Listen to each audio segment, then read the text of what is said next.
একজন মানুষ 30 মাইল প্রতি ঘন্টা বেগে একটি নির্দিষ্ট দূরত্ব ভ্রমণ করে এবং 40 মাইল প্রতি ঘন্টা বেগে ফিরে আসে, তার গড় বেগ কত? এই দূরত্ব কত আমি জানি না, ধরলাম দূরত্ব ডি।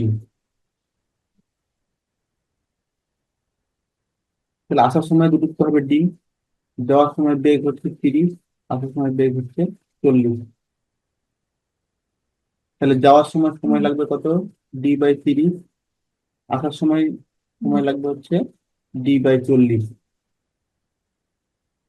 তাহলে তার মোট সময় কত হলো? D/30 প্লাস D/40, এটা হচ্ছে মোট সময়। হুম। আর মোট দূরত্ব কত হচ্ছে? যাওয়ার সময় ডি, আসার সময় ডি। তাহলে মোট টোটাল ডিস্টেন্স হচ্ছে 2D। অতএব গড় বেগ, গড় বেগ হচ্ছে টোটাল ডিস্টেন্স, টোটাল দূরত্ব বাই টোটাল সময়। এটা ক্যালকুলেশন করলে পাবো। এটা হচ্ছে 240/7, 100 মাইল পার আওয়ার। অ্যান্সার। এটা শর্টকাটে করতে পারি, এটা শর্টকাটে করতে পারি ভাবে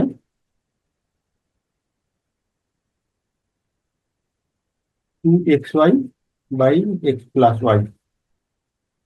2xy/x+y।